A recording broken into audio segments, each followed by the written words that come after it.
Purdue Extension, Harrison County. I'm Annette Lawler. I'm the Health and Human Sciences Educator here, and I'm here today to show you a recipe that is so much fun and so delicious. It is using an Instapot or Ninja Foodie to make cornbread, and today we're going to do it in our little bundt pan that is made to go in our Instapot. It's super simple. You start off with some type of whatever brand of cornbread mix that you would like to use, and you put in 2 boxes of the cornbread mix into your bowl. And then I'm going to go ahead and crack 2 eggs into this bowl. Make sure they're okay. You want to just crack them into your mixture. You're sure the eggs are in good condition. So we have our 2 eggs. And I'm going to just break those up so it starts to makes it a little bit easier with my whisk. Okay, pour those in. And I'm going to use about a cup of milk, which these are little cups that come with the Instapot. And these will tell you to put the water into the pot because you cannot pressure cook without water at the bottom of your pot. It will burn, it won't work. This is about 3/4 here, so a full one is about a cup. So I'm going to fill this. Doesn't look like a cup, but it is. So I'm going to use a cup of milk. On the regular recipe, it doesn't normally call for that amount, but for this particular recipe, it works out just perfectly because you get a product that is moist, cooked all the way through, and absolutely delicious. I've had a couple people tell me it tasted more like cake than it did cornbread because it was light and had a cakey texture. And of course, with any quick bread, you just barely want to mix it because if you over mix it, it will get it tough. And so I have sprayed a non-stick spray into my pan, which looking at it right now, I think there's not quite as much as it needs. I'm going to put just a little bit more because you don't want it to stick and break it apart when you go to take it out. So we're going to go ahead and put our mixture into the bundt pan. I use a silicone scrape to make sure I get everything in. You might have a little bit of a lump here or there, but that's okay because with quick breads you're going to have that. You don't want to over mix that. Now I'm just kind of stabbing it a little bit to make sure I'm getting extra air bubbles out that you don't want. Then I'm going to take a cloth, and these kinds of things you don't ever want to leave on a pan. You want to make it nice and pretty. It happens to me that I get little lumps of product all over the pan.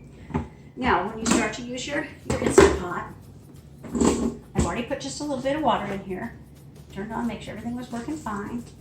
I took a piece of aluminum foil and folded it in thirds and set it on top of, if you want to look down in there, you see you have a trivet down at the bottom of the pot and you have the water. I'm going to put just a little bit more because some of it evaporated out. And I'm going to put this foil in there for a liner. That will be something I can use to pull this pan out with. So now I'm going to set the cornbread pan down in here. And you'll notice that it's going to be very, very hot when you take it out. So you want to make sure you have something to get it out with. It won't get burned.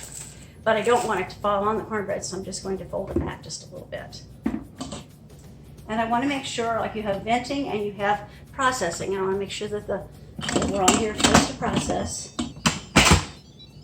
So you put your lid on. And then we're going to go ahead. It's got a spot here for just about everything that you'd want to do. And since it is pressure cooked, that's what I'm going to hit. But it starts as a default at 15. So I'm going to hit the plus until I get it up to 20 minutes. And then I'm going to walk away for a while because that will go ahead and cook all by itself. And we will go ahead and when that's done, and we will open it up and we'll see what beautiful cornbread we have. We'll see you again in 20 minutes. Okay, so we've had our 20 minutes in our Instant Pot and had time for it to naturally release some of our time. Take the lid off. As you can see, we have a beautiful bread. And this is what we have these little straps for. Use those foil straps and you can pull your item out without burning yourself. It's lovely. So now, I think it's going to be free because we use the nonstick coating, but just to be sure, so far it feels like it's doing fine. It's not sticking. I think we're good. We're going to give it a try. We're going to try to flip it over onto this pan after I get a hot pad. Just for your little silicone pads are very nice to have for these things.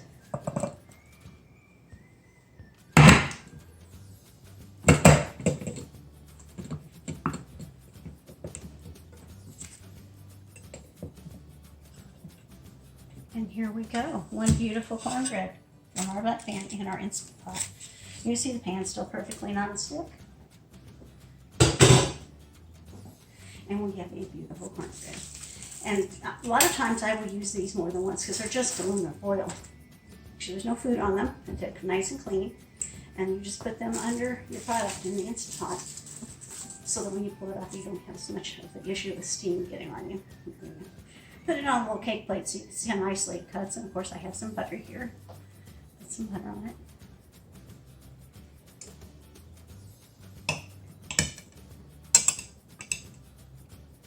And you have your cornbread. Butter's very hard and cold, so it's not wanting to cut. But there you go. You have your Instant Pot cornbread.